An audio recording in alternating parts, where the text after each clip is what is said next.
Hello and welcome to The Naked Scientist with me, Chris Smith, and also with Ginny Smith. And you find us this week at the Cambridge Science Centre, where we're recording this programme, which is all about volcanoes, in front of this wonderful audience.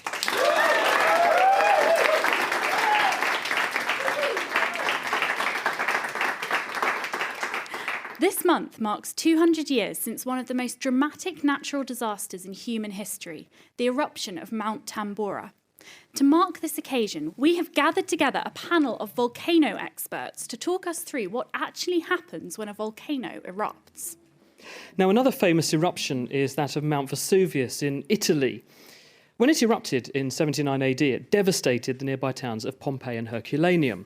Luckily for us, this eruption was extremely well documented, and today we're going to hear some of the excerpts from an eyewitness account that was written by Pliny the Younger.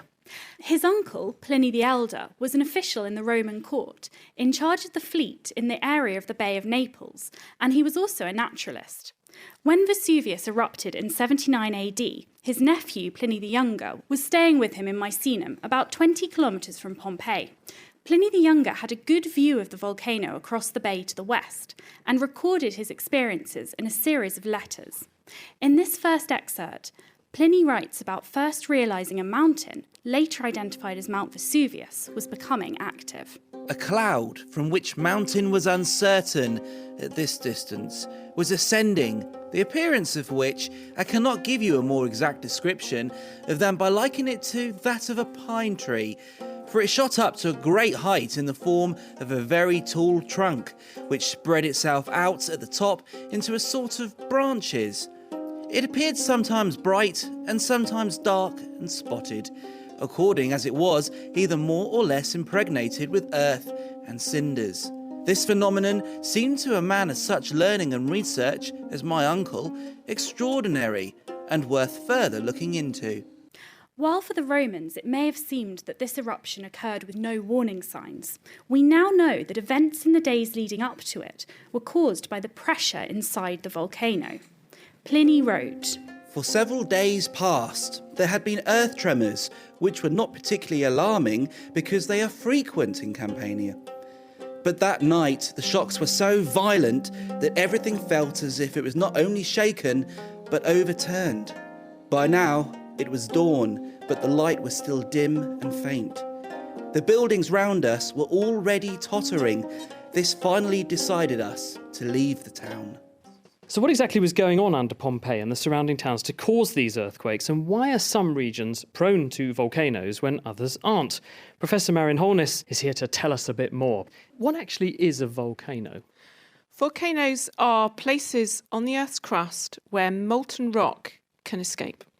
So you often find them actually sitting above major fractures in the crust, major faults that go down for tens of kilometres, because that provides a very easy pathway for this molten rock to come up. What about the geography, though? Because there are some areas that have lots and lots of volcanoes and others that don't. So what's special about those areas? If we start from the centre of the Earth, we've got a solid core that's made of iron, and then the outer part of the core is also made of iron, and that's liquid, and that's moving around by convection. Now, if we go further out into the mantle, we're back into solid rock again, and that's solid all the way up to the surface and the crust. So if we want to make a volcano, we have got to melt that solid mantle. So there are 3 different places where we can manage to do that. Now, if you look in the centres of the oceans, like the Atlantic Ocean, we've got 2 oceanic plates that are being pulled apart. And because you can't make a hole in the Earth, if you're pulling those oceanic plates apart, you're forcing the solid mantle underlying those 2 plates upwards. And it comes up really quickly. And as it moves up fast, it doesn't lose any heat, so it starts to melt. So then that melt moves straight up to the surface, and you get a continuous line of volcanoes all the way down the mid-ocean ridges. So that's one way of making volcanoes. Apparently those plates moving away from the mid-ocean ridge are going at roughly the same rate your fingernails grow. Is that true? That's exactly true. Centimetres a year. The fastest plate movements we have are in the East Pacific, and they're going at 22 centimetres a year. Where else, apart from mid-ocean ridges, then, do we get volcanic activity? Well, our own favourite volcanic region is in Iceland. That's the nearest to us. And that is there because this solid mantle is solid, but it's convecting, it's moving. So there's heat being taken from the center of the earth and it's moving up like boiling water. And if you bring a plume of this hot solid stuff up, it's moving fast enough that it will melt. So you get a hotspot volcano. That's what we've got under Iceland. So you'll find a lot of sort of holiday destinations in the oceans are actually sitting above hotspots. So Hawaii is, St. Helena, where they put Napoleon. These are all volcanic islands sitting on top of one of these hotspots. And what about Italy, where Vesuvius is? That's the final way of melting the mantle.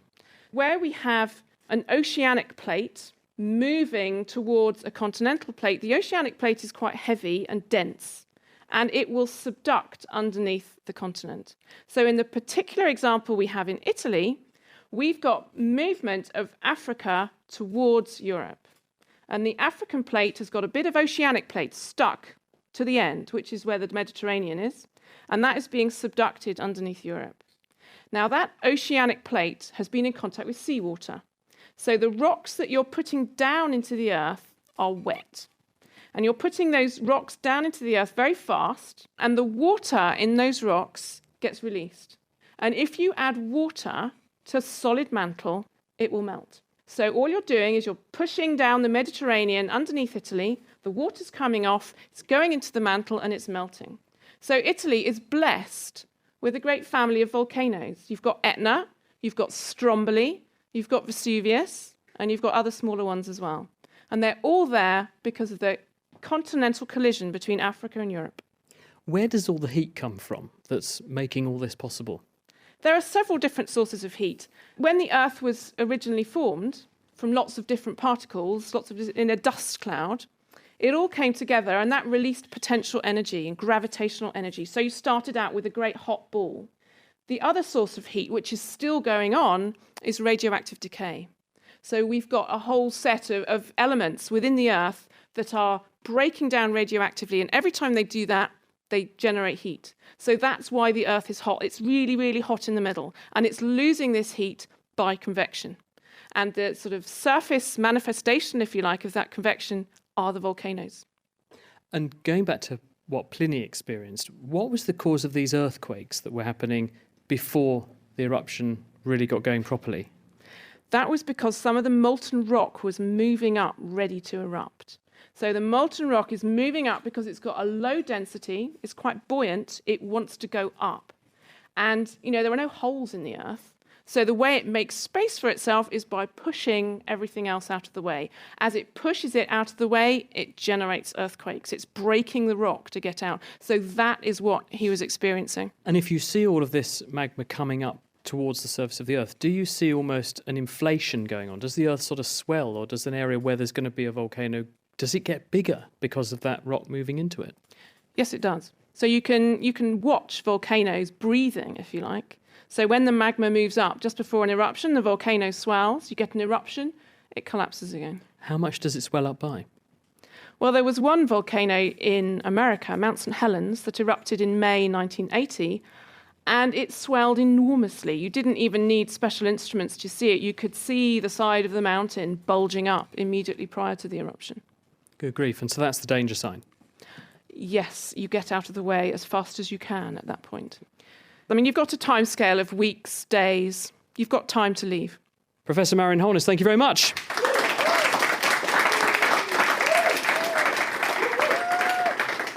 OK, it's time to get experimental now. And every month, Ginny cooks up something from the kitchen experimentally for us. You've got a toaster on the floor. We've been talking a lot about heat and convection and hot things trying to get to the surface of the Earth. So I thought I'd show you a little demonstration where you can see why hot things like to rise and why this can be useful.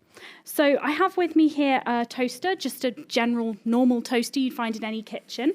I've also got a piece of cardboard, which I have rolled into a tube. So we've got a toaster on the floor. It's got a large cardboard tube, which is roughly 1.5 feet high, acting like a giant, almost like a chimney off the toaster. Yeah, so if you put your hand over the top, not too close, but right at the top of the tube, you should be able to feel some heat coming off it. Yeah, there's a lot of hot air rising out of there. More than out of the House of Commons at the moment, actually. OK, so what we're going to do is we're going to try and trap that hot air and see what happens to it. So I've got here a bin bag, And I've just put some little bits of gaffer tape at the bottom in 4 places, so roughly symmetrical. And that's just going to kind of stabilise it. And then what I'm going to do is put the bin bag over the top of the tube. And you might be able to see something starting to happen to the bin bag. Can anyone see anything happening? It's filling up with hot air. It is, exactly. So the bin bag is expanding, and that's just like our volcanoes expanding as the hot magma enters into it. Now, what do you think might happen to this bin bag if I let go of it? It would rise like a hot air balloon. Should we see if it works? 5.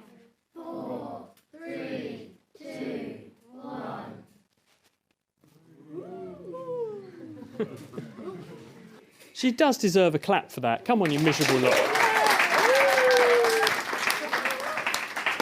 OK, Jenny, so why did the bin bag take off? The reason that it was expanding as it was filling with the hot air is because hot air is less dense than cold air. Well, what do I mean by that? Air's made up of molecules and they're whizzing around, and it's a gas, so they can all whiz around quite a lot. But when you heat them up, what you're doing is you're giving those molecules more energy. So they whiz around even faster. And as they do that, they're actually bumping into the bag. And that's why you see the bag swelling up, because those molecules are rushing around and they're bumping into it. And because they're rushing around so much, they also end up further apart from each other than they are in the cold air. So you've got the same amount of space, but fewer molecules because they're further apart. And because there's fewer molecules in the same amount of space, it's going to be lighter. We call that less dense. And light things like to float, just like a cork floats in water, but a rock doesn't, because the rock's more dense, it's heavier for its size, so it sinks. Hot air is less dense, lighter for its size, so it rises. And the same applies to magma. When it's hot, it rises because it's less dense. It wants to float effectively on the denser, cooler magma. And you also get something called convection. So as this you saw with the hot air balloon, it didn't just keep going up and up forever. It went up and then it came down again. And that's because as it rises, the air inside it starts to cool again. And then because it's cooling, it's becoming less dense, it's becoming heavier. It can't support the weight of the bag anymore, so it has to sink again. The same thing happens inside the Earth, in the magma. It gets hot, it rises, it starts to cool, and then it can start to sink again. And that means it's doing this big sort of mixing. That's what we call convection. But it's not powered by a toaster. No, there's a bit more heat going on inside the Earth than there is in my toaster. Ginny Smith, thank you very much.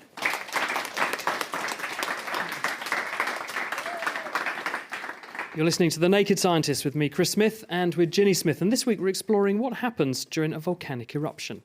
Back to Vesuvius now, and Pliny describes what he and his mother saw as they fled the town. We also saw the sea sucked away and apparently forced back by the earthquake.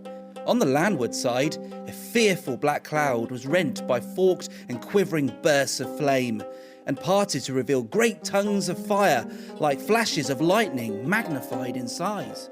Meanwhile, Pliny the Elder had chartered a boat to rescue a friend who lived nearer the volcano.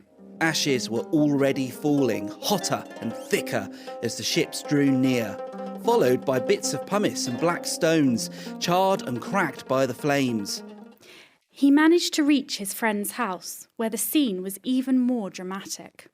Meanwhile, on Mount Vesuvius, broad sheets of fire and leaping flames blazed at several points, their bright glare emphasised by the darkness of night. My uncle tried to allay the fears of his companions by repeatedly declaring that these were nothing but bonfires left by the peasants in their terror.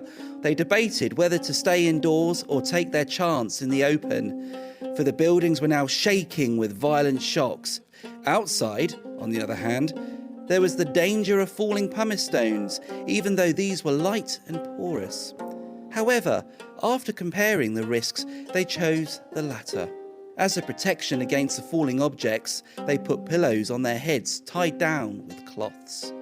Elsewhere, there was daylight by this time, but they were still in darkness, blacker and denser than any ordinary night. Then the flames and smell of sulphur, which gave warning of the approaching fire, drove the others to take flight and roused him to stand up. He stood leaning on 2 slaves and then suddenly collapsed. I imagine because the dense fumes choked his breathing by blocking his windpipe, which was constitutionally weak and narrow and often inflamed. When daylight returned, on the 26th, 2 days after the last day he had been seen, his body was found intact and uninjured, still fully clothed and looking more like sleep than death. Volcanic eruptions are hugely dramatic events that can literally tear apart mountains. And now to tell us more about what happens during one is volcanologist Clive Oppenheimer. What's actually happening inside Vesuvius when this is all going on? What's the process? Quite a lot is going on, as you might imagine. We've had the magma rising in the crust. We know that there were earthquakes as early as 62 AD, which probably signalled the arrival of this magma, and it took some further years to reach the surface. It can even take centuries or thousands of years to assemble a big magma chamber that's going to fuel a really large eruption. And what we can imagine is that there is something a bit like a balloon of molten rock down there, which is inflating as the magma is accumulating in it. And it eventually reaches the point where the balloon pops and the magma starts ascending towards the surface. And then what unfolds is this sequence of events, these ash clouds rising very high into the atmosphere. He describes it looking like a pine tree with what we now recognize and call an umbrella cloud. What's pushing that ash out of the volcano and up into the air? What's coming out to drive that process when this eruption like this begins? Well, one of the things that makes volcanology very complex and describing volcanic eruptions and magmatic processes challenging is that the molten rock is composed of the 3 phases of matter. There's the liquid part, which is obvious, that's the molten rock. There are solid crystals in it, and there are bubbles of gas. And that makes it a very, very complex fluid, and it behaves in very complex ways as it reaches the surface. But it's the gas bubbles that really play the critical role in whether an eruption is very violent and explosive or whether it's a more peaceful effusion of lava running down the flanks of the volcano. Can you explain a bit more about that and why those bubbles are there in the first place and why some volcanoes have them and others don't? The Earth is composed of many, many chemical species. There's a lot of carbon, a lot of sulfur, a lot of hydrogen, and these are light elements that, given the chance, want to be gases rather than being dissolved in molten rock.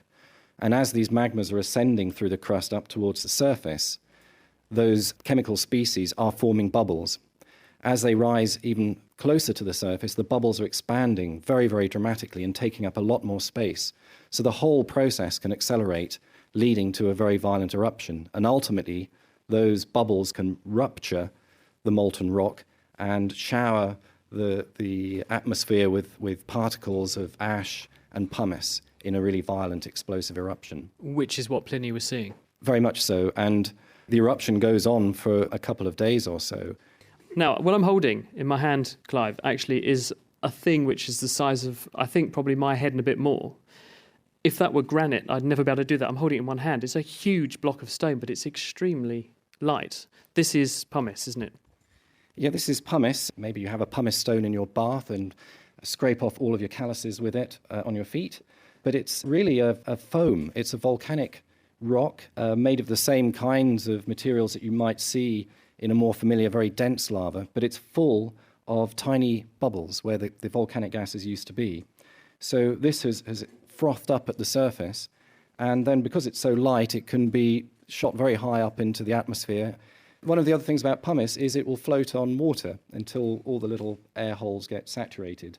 And it's possible to find the pumice from eruptions that has travelled thousands of kilometres across the ocean. Okay, what about this piece then? This is something very, very different. This is ridiculously heavy and very, very small for its weight. What is that? This piece certainly hasn't come from Vesuvius. This is a chunk of black rock that's twisted into a form a little bit like a piece of rope. This is a piece of a lava flow, and it's a texture that we call pahoehoe from the Hawaiian word. And it's where you have relatively runny lava that, as it's being erupted and flowing across the ground, forms these coils and rope-like forms like this. But because it doesn't have all that gas in it, like the sample the pumice we were just seeing, it wouldn't be explosive like Vesuvius was. That's why Hawaii just sort of oozes and is very pretty to look at and much safer, I suppose, relatively speaking, compared with these massive explosive eruptions like Vesuvius and more recently Mount St. Helens.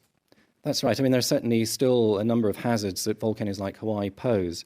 One is that the lavas are so runny that they can flow very quickly and reach quite long distances from the volcano. And if they reach settled areas, that's a problem. But certainly you don't get the same violence that you do in one of these eruptions that we now call a Plinian eruption, as described by Pliny the Younger. From Cambridge University, Clive Oppenheimer. Thank you very much.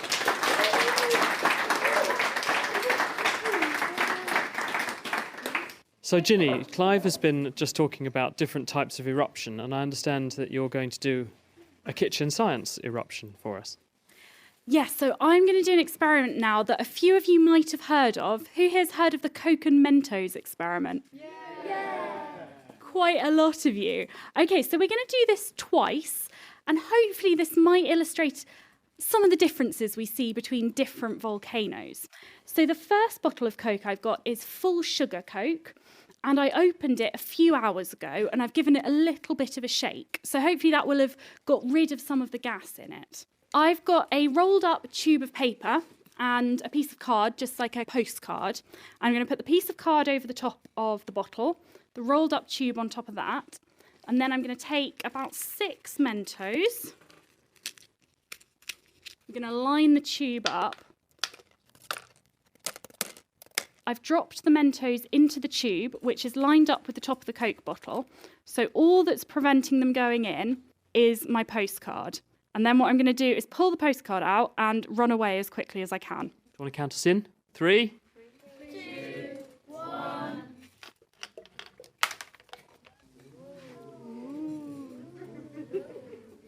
OK, we've now got quite a large mess. What did you see? I saw a load of cola that's exploding like a volcano. So what was happening was that the liquid Coke was fizzing and bubbling. We got lots of gas produced, and that was then coming out of the top of the bottle because it was too big to fit in the bottle. Ah, right, and that's what pushes it out, because the Mentos sink to the bottom. They make all this gas get produced or come out of solution all around them, and that takes up loads of space, and there's now not enough space in the bottle for the gas plus the cola. Exactly. So Coke already has gas dissolved in it. That's why it's fizzy. It's got carbon dioxide. But what gas needs in order to form bubbles is something called a nucleation site. Basically, it's very difficult to make a bubble unless there's something to make it on. And that something can be a bit of dirt. It can be a little scratch in the glass. It can be all sorts of things. So if you had a perfect glass and you poured your champagne or your beer into it, you actually wouldn't get any bubbles, which would be a bit rubbish. It's the imperfections that allow the bubbles to form. What's special about Mentos is they have that sort of crispy coating on the outside, and that's made by spraying sugar onto them. And in doing that, it makes a very rough layer, and that layer is brilliant at nucleating bubbles. Because it's so rough, it's got all these little crevices that the bubbles can grow on. So when I put the Mentos in and they sink through the liquid, as they're sinking, loads and loads of bubbles are forming on the outside of them, and those bubbles expand, and the pressure caused by them drives the Coke out of the top of the bottle. And what is the relationship between this and what we're hearing about what Pliny saw? Inside magma, there is dissolved gas, just like there is inside our Coke. And as that starts to rise, the pressure's released, and that allows it to nucleate and form a foam much like that. And that's what pumice is. And what about the other second experiment you've got sitting there? Okay, so my second bottle is unopened, so there is no chance that any of the gas has escaped yet. It's also Diet Coke. No one's entirely sure why, but apparently Diet Coke is supposed to work a little bit better than full sugar. One theory is that it's slightly less viscous, so it should bubble out more easily. The other idea is actually that the sweetener used in Diet Coke lowers the surface tension of water. So water has this thing where it likes to hang on to itself, and that's why you can actually fill up your glass and make it slightly domed because of this thing called surface tension. And the sweetener in Diet Coke disrupts that a bit, so it makes it easier for the water molecules to fly apart. And hopefully we'll get a more dramatic eruption. Who wants to see that? Yay! That's sort of like pulling the pin on a hand grenade. So what you could hear there was actually some of the gas escaping. That's not ideal because we want to use the gas to make our eruption, but hopefully it was only a little bit of gas, so it won't matter. So I'm going to get my paper tube and my postcard lined up again. Okay, so we get the Mentos out of the packet. Is 6 the optimum number then? 6 is what I tried it with in the garden the other day. Okay, let's drop the Mentos in the tube. Do you want to count us down? 3,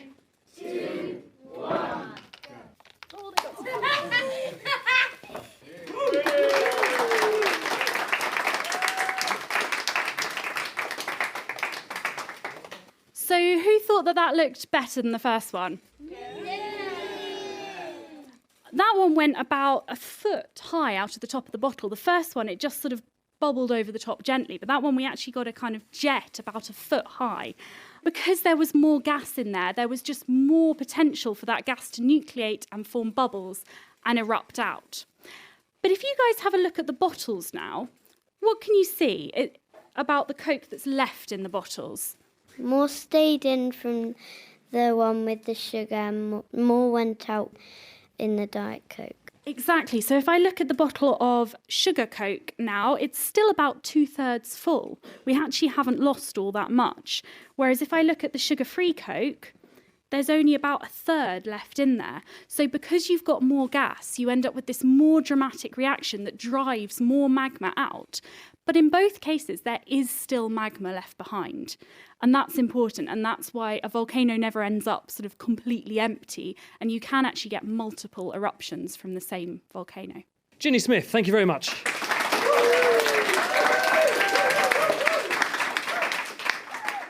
You're listening to The Naked Scientist with Chris Smith and with Ginny Smith. And this week we're talking about volcanoes. Coming up in the next 30 minutes, what makes volcanoes so dangerous and how we can make a model of one in a fish tank.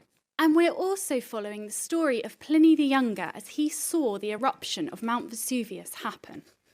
In a second letter, he describes what he and his mother experienced as they tried to escape the city while Vesuvius continued to erupt. Ashes were already falling, not as yet very thickly. I looked around. A dense black cloud is coming up behind us, spreading over the earth like a flood. "Let us leave the road while we can still see," I said, "or we shall be knocked down and trampled underfoot in the dark by the crowd behind." We had scarcely sat down to rest when darkness fell. Not the dark of a moonless or cloudy night, but as if the lamp had been put out in a closed room. You could hear the shrieks of women, the wailing of infants, and the shouting of men. Some were calling their parents, others their children or their wives, trying to recognise them by their voices. People bewailed their own fate or that of their relatives, and there were some who prayed for death in the terror of dying. Many besought the aid of the gods, but still more imagined there were no gods left, and that the universe was plunged into eternal darkness for evermore. A gleam of light returned, but we took this to be a warning of the approaching flames, rather than daylight. However, the flames remained some distance off. Then darkness came on once more, and ashes began to fall again, this time in heavy showers. We rose from time to time and shook them off. Otherwise, we could have been buried and crushed beneath their weight. I could boast that not a groan or cry of fear escaped me in these perils. But I admit that I derived some poor consolation in my mortal lot from the belief that the whole world was dying with me, and I with it. So why did darkness fall? Well, Andy Woods is a mathematician who models the way in which volcanoes work.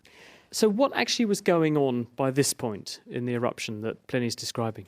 So at this point, what we're hearing in the description is that the ash emitted from the volcano was rising high into the atmosphere and then spreading out in the atmosphere as a cloud.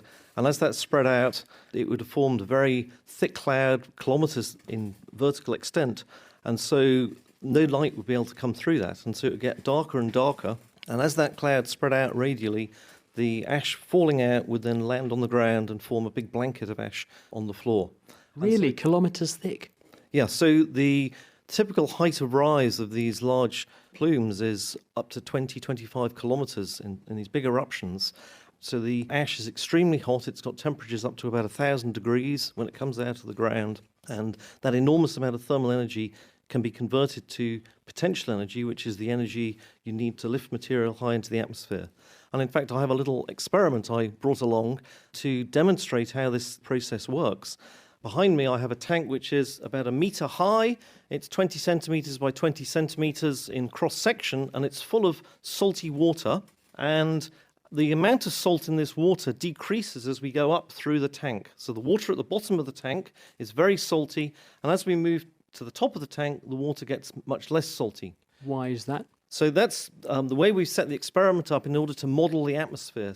When you rise up through the atmosphere, the temperature actually gets warmer and warmer, effectively, and so the density essentially gets lower and lower as you rise up in the atmosphere. So when this ash comes out of the volcano, it rises up at very high speeds of 100, 200 meters per second, and it mixes with air low down in the atmosphere and heats up that air. And it's that heating of the air low in the atmosphere that generates this low density mixture of air plus the particles. And as we saw before with the bag lifting off the toaster, once we get the density of that air plus the ash to fall below the density of the surrounding air, that mixture can rise into the atmosphere. As it rises, it continues mixing, and it'll continue mixing and continue rising until the thermal energy becomes exhausted. And that thermal energy becomes exhausted when it's mixed so much of the cold air in the lower atmosphere that essentially the bulk temperature of that mixture becomes similar to the much higher temperatures higher in the atmosphere. What about the eruption column? How are you going to create that? For the volcano, we brought a pump along, and we have a tank of red water to denote the red-hot ash that's coming out of the volcano. And if I turn the pump on, we're going to see the red liquid will come up, and the red liquid is fresh water. So this is a model of very low-density water. So let me turn it on. We're now going to blow the water in through a hole which is right in the middle at the bottom of the tank. Imagine that Coca-Cola frothing up out of the top of the bottle. It's now coming into the tank, and we see this red liquid rising up, and you see it's a very turbulent flow. It's mixing and engulfing a lot of the water down here as it rises up. And what you see is it's stopped rising at this point, and it's now beginning to spread out to the walls of the tank. So now imagine you're standing down here at some distance away from the volcano, and above you, when you look up, you see this red cloud over you. This would be the black ash, and the light from the sun can't penetrate through that big cloud that's spreading out. And so Pliny would have seen it go progressively darker and darker as that ash spreads out and forms what we call a giant umbrella cloud, which will spread out tens of kilometers away from the volcano at that height of about 20-25 kilometers above the ground. The ash will gradually start raining out because the ash is heavy, forming a huge blanket of ash. Do you know what sort of mass of ash is going to be ejected by a volcano sort of like the size of Vesuvius? With a big eruption like Vesuvius, we're looking at 10 to the 6, 10 to the 7 kilograms of material coming out per second. So 1,000 tons a second. Yes. So if you think about a domestic fridge, that may be 1 ton. So imagine you've got a cubic meter as a fridge, and imagine having 10 million fridges coming out every second. That's the amount of material that you'd see coming out of one of these big eruptions. But of course, it's not the size of a big fridge. There's going to be a whole series of ash particles ranging from very, very small particles that are tens of hundreds of microns, which is 1/10 of a millimeter, and they go up to the size of this piece of pumice we have here, which may be up to about 1 meter in size.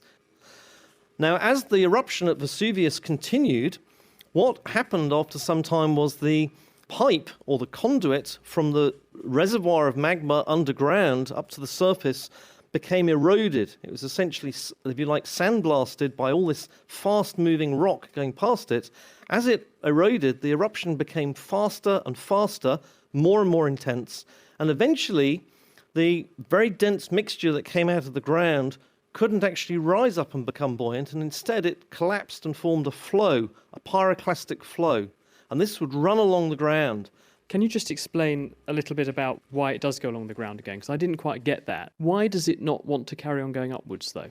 When it comes out of the volcano, it's by mass, it's mostly the solid material. And so it's actually quite a lot denser than the air. And it's only during the first kilometre or two as it rises that it mixes with enough air and heats up that air so its density falls below the density of the surrounding air.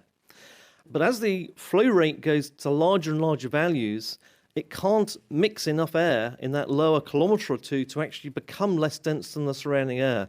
So instead of behaving like a hot air balloon, it's more behaving as if it's a hose pipe pointed upwards with water coming out of it, and it goes a certain distance, and then it collapses back like a fountain back down to the ground. So that starts spreading out along the ground. It's still very hot, and you still have all this very fine ash. It may be hundreds of meters thick.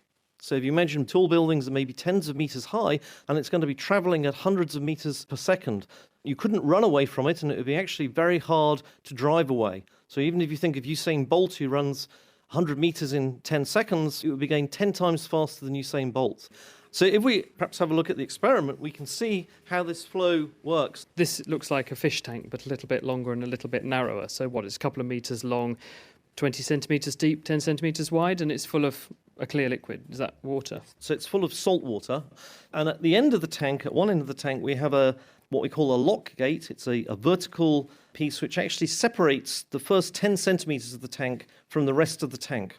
And behind that lock gate, I'm going to add some particles to the salty water. And so you can think of these particles as being like the rocks and the ash mixed up in the flow. And because I add these particles, the density of this fluid behind the lock will become greater than the density of the fluid further down. And so this is an analogue of looking at the dense flow of rocks and air moving into the air with no rocks in it. So let's pour the particles in, and I'll stir it up.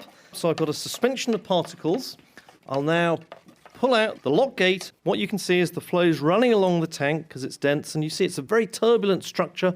It's engulfing lots of the water above it as it runs along, and it's gradually slowing down, and it's slowing down because the particle load is falling out of the flow, and so there's nothing to drive it further forward. So what we saw when we took away the sluice gate was that the mixture went zooming along the floor of the tank, which would be like the volcanic cloud coming down the side of a mountain, I suppose. But the further away it went, the slower it went, and that's eventually because there's no particles left to push it along anymore. That's right, and that's part of the story about how these very powerful ash flows propagate. But there's a really surprising additional effect that occurs because these ash flows are very hot. And so I want to show you a second experiment where we're going to include the effect of both the particles but also the fact that the ash flow is hot. Now, the fact that it's hot means that the air in the flow is less dense than the surrounding air. And so as this flow propagates along and it drops out particles, eventually it'll have dropped out enough particles that what's left becomes less dense than the surrounding air. And at that point, it should lift off the floor and rise up into the atmosphere. I've got a red liquid. I'll put some particles in, and this is fresh water now. So to model the fact it's less dense, we're using fresh water. We've got salty water in the tank, so the fresh water alone wants to rise to the top. But because we put particles in, the mixture of the fresh water and the particles starts off being more dense, and it's only when the particles fall out that it can lift off. This business about it getting to a certain point and then stopping, are there any sort of contemporary examples? Because didn't Mount St Helens do that, where you saw trees wiped out, and suddenly you got to a point where all the trees were standing again? Yeah, so Mount St Helens was really the first eruption where this phenomenon was understood, because there were very large Douglas fir trees that were very, very big trees, and they were all just knocked over like matchsticks by the big pyroclastic flow. But about 15 kilometres from the volcano, there was a line where beyond there, all the Douglas fir trees were still standing. And at that point, the flow had mixed with enough air and it dropped out enough particles that the rest of it was less dense and it rose up into the air. And we've now seen a number of examples of this at different volcanoes with flows travelling tens of kilometres and then lifting off and rising into the air. Okay, let's give it a go. So what I'm going to do is I'm going to put in my fresh what you're water. doing, Andy, you've dragged the slider back so that we've pushed some of the salt water out of the way and created a space at the end of the tank that you're now filling with the fresh, bright red dyed liquid. Yep. And we're now adding some particles. In they go. And if I pull out my sluice gate again, we'll see it runs along the bottom just as before, but as it runs along and drops out the particles, and it's now beginning to lift up. And it suddenly stopped at one point and went straight up in the air, and now it's all gone to the top. So now it's running along the top surface. You can think of this as being 20 kilometres above the ground, and again it would become very, very dark underneath that cloud. And so it may be that in a big volcanic eruption, the material doesn't go straight up into the air, but it may run along the ground a certain distance before it lifts up. And I think now you can see very nicely all the particles dropping out, and this is what Pliny would be describing about being in a rain of ash particles. And because the lower part of the atmosphere has lots of moisture, all our rain cloud system in it, that moisture is also carried up in this convective structure, and it makes the volcanic particles, often makes them very wet, and you can get hailstones and rainstorms associated with these big clouds. And so that's why you often see lightning and other effects because of the charge on the particles, and also because of the presence of the vapor in the atmosphere. So they're very dramatic events. Thank you very much, Andy Woods.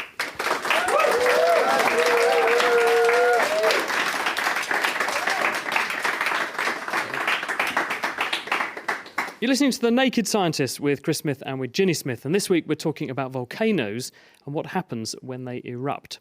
Pliny and his mother were lucky enough to survive their ordeal, but they returned to a scene of destruction.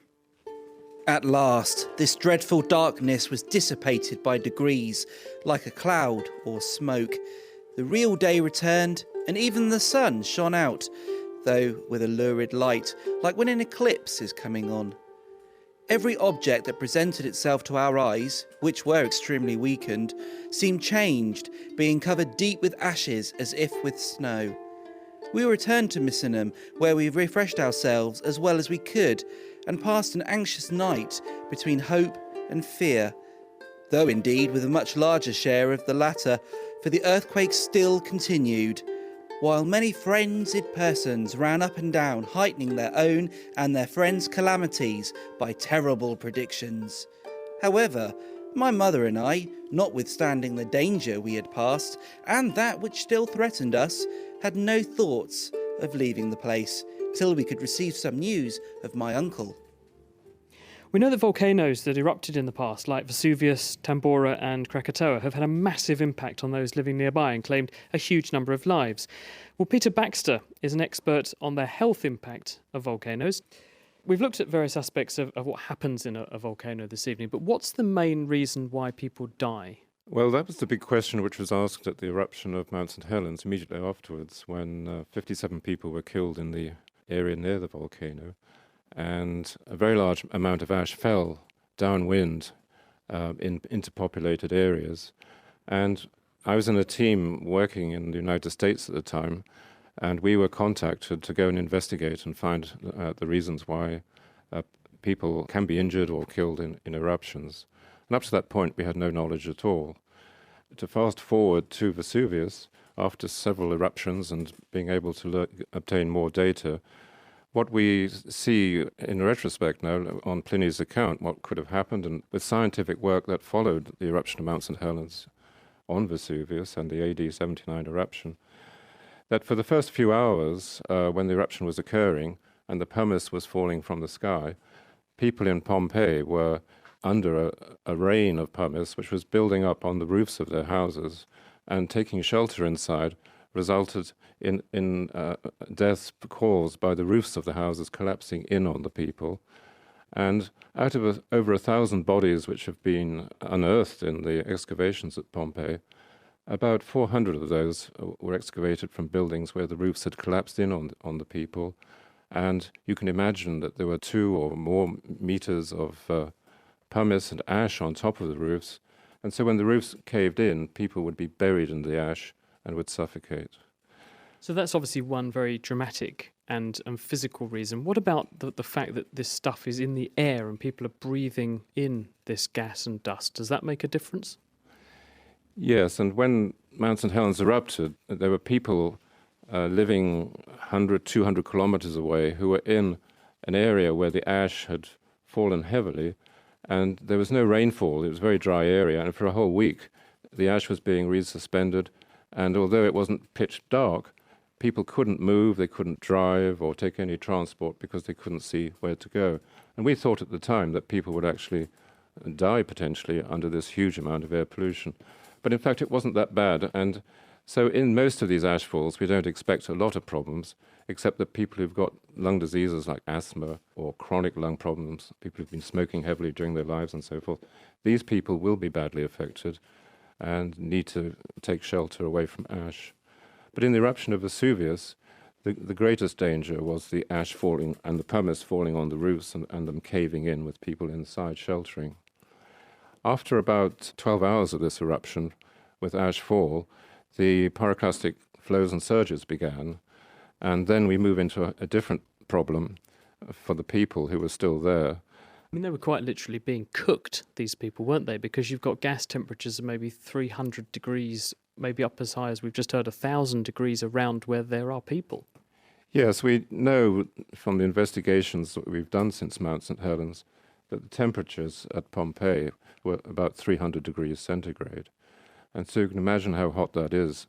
And if you put your hand in boiling water, for example, which is 100 degrees centigrade, and then you turn up the heat, and this is impacting on your body, then it's a very high temperature and people die almost instantly if they're exposed to it. I'm lucky enough to have visited Herculaneum, and there are quite a few people who were taking shelter in the boat sheds, which are now paradoxically many miles from the sea, owing to the fact that so much material rained down and moved the coastline back, kilometres, didn't it?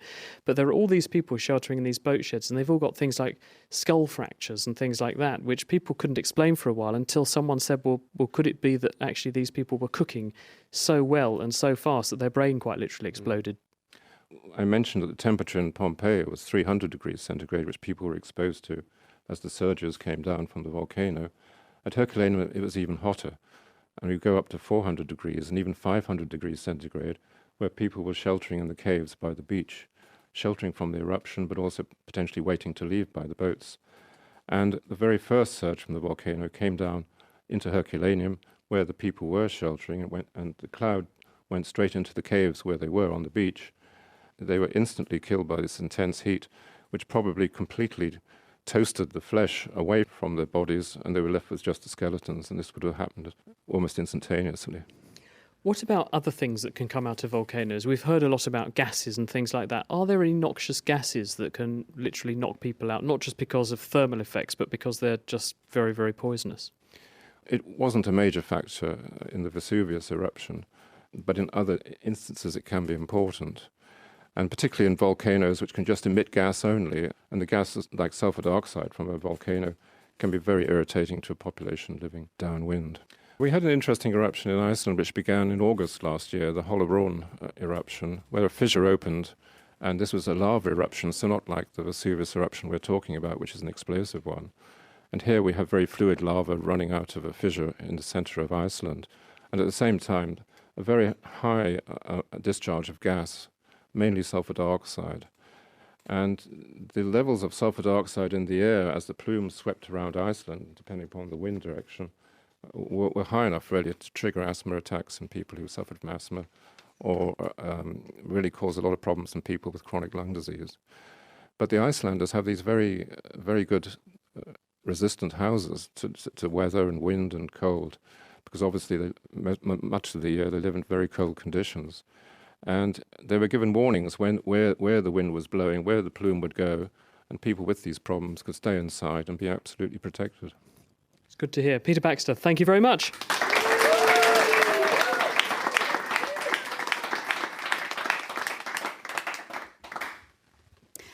Now, in this show, we've looked at the devastating effects volcanoes can have on those living nearby. But large eruptions like Tambora can even cause changes on the other side of the world. 1816 is known as the year without a summer because of the huge volumes of ash produced by Tambora.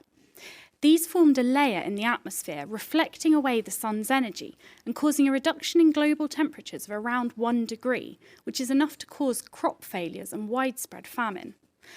But this eruption also caused some strange and beautiful effects, which I'm going to demonstrate to you now. So we're going to do a little experiment here, and I have two versions of it. I have one that's going to show you guys really well today, and I have another version that you could try at home. So I'm going to need someone to come and help me out with the one that you can try at home. What's your name? Gillette.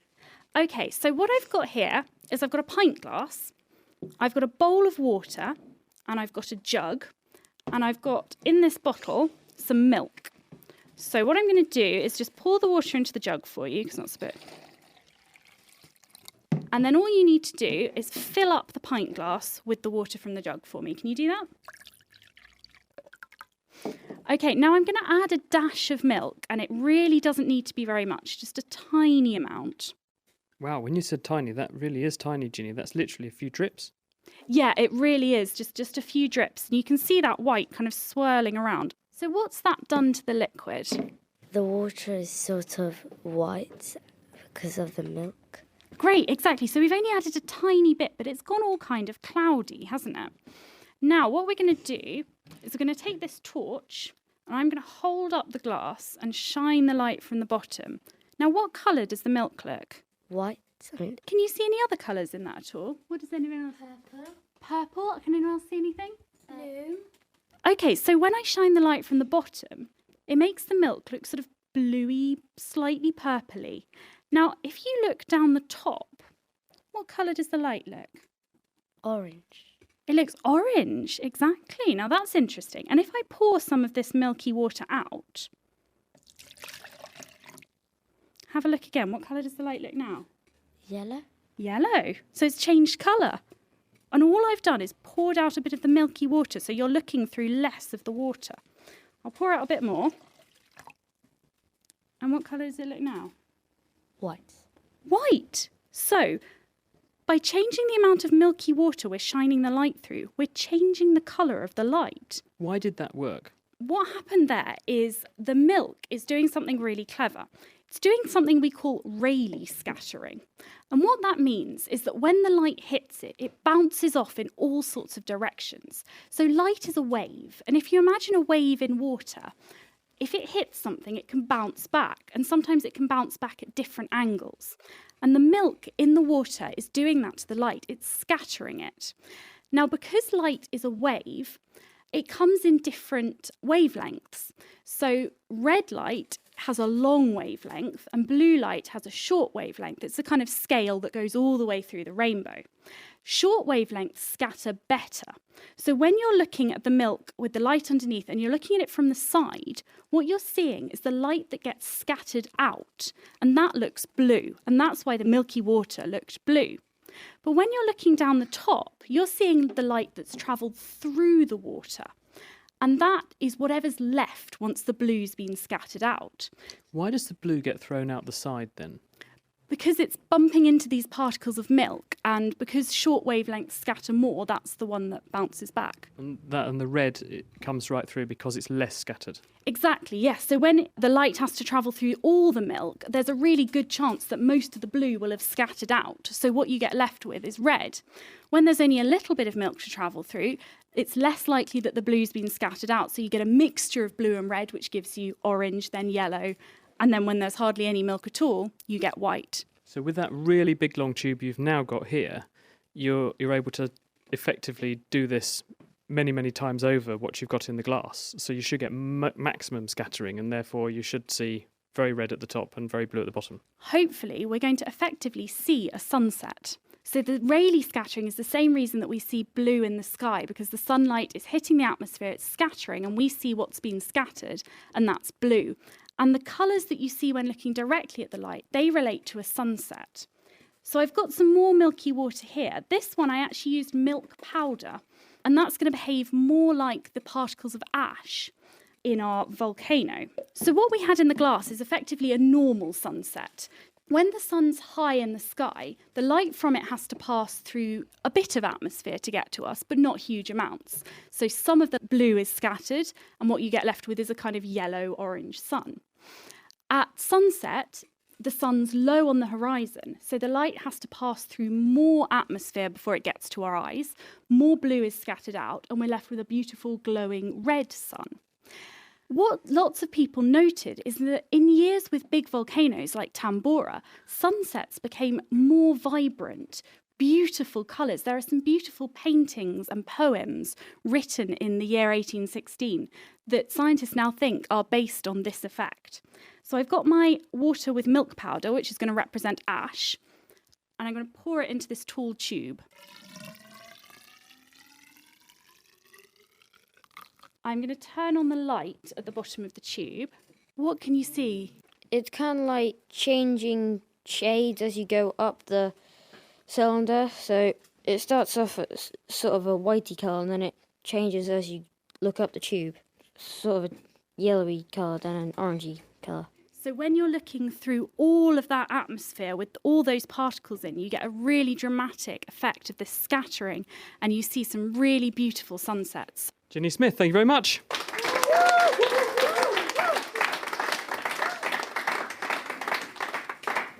Any questions? Which eruption was the biggest? It's actually not an easy thing to answer because volcanoes that erupted billions of years ago, we don't have much evidence left to know how big they were. The biggest one that you'll find is an eruption known as the Fish Canyon Tuff eruption, 4 or 5 million years ago. We have a magnitude scale which is a bit like the Richter scale for earthquakes, and that's about a magnitude 9. Compare that to the Vesuvius eruption that we've been talking about. That's about 1,000 times bigger. The last really big eruption in more recent times was that of the Toba volcano in Sumatra. That had a magnitude of about 8.8, which is equivalent to something like 3,000 or 4,000 cubic kilometers of magma. And that one was only about 74,000 years ago, at a time when our human ancestors were around, and there's been a lot of debate as to what effect that eruption might have had on our ancestors at the time. My name's Amelia and I would like to know where are the tectonic plates on the Earth? Marion, tectonics. Tectonic plates, there's an awful lot of them. Along the centre of the Atlantic, it's splitting apart. So you've got one plate on the west side, which is the American plate, and then you've got the European and African plates on the east. So Africa's got its own plate. Europe is made of a mishmash of lots of small plates that are all sort of sliding past each other. The biggest plate of all is probably that of the Pacific. The Pacific Ocean, almost all of it, is a single plate that's moving towards Japan at the moment and away from America. Given today that so many people still live on the mountainside of Vesuvius, what happens if there is an eruption? Is there some sort of evacuation process that's in place today? Peter. So there is a national plan, but if we knew when it was going to erupt, everything would be dead easy because you could just get people out of the way. But we have this huge uncertainty of, even if it's showing very serious activity, whether in fact it's going to move into a full eruption or not. But the danger is so great that there will be a tendency to evacuate many, many people in advance. But that's the crucial thing, is knowing whether you can get people out in time if you delay the evacuation call. And of course, hundreds of thousands of people won't like being moved to another part of Italy if the eruption doesn't actually follow. Do we always have an earthquake before an eruption starts, like Pliny described? Yes, I think you do. The Holochraun, if I pronounce that right, eruption in Iceland was preceded by a great swarm of earthquakes. And Iceland's got an enormous number of seismometers scattered around it. And as soon as the first one recorded the first sort of set of earthquakes, all the geophysicists at Cambridge University got terribly excited and jumped on a plane with even more seismometers, and they scattered them all around the area, and they could actually see where this magma was moving by tracking where the earthquakes are in real time. And that was terribly exciting. So they could tell pretty much when that eruption was going to happen. Well, I'm afraid that is all we have time for. A very big thank you to our expert panellists, who were Marion Holness, Clive Oppenheimer, Andy Woods, Peter Baxter, and also Graham Philpott, who gave his voice to become Pliny the Younger.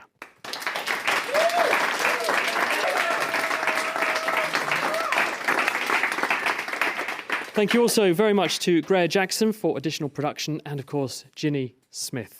You've been listening to The Naked Scientist, coming to you from Cambridge University, where it's supported by the EPSRC, the STFC and Rolls-Royce. Do join us next time for a look at the world of the safety of flying. I'm Chris Smith, and until next time, goodbye.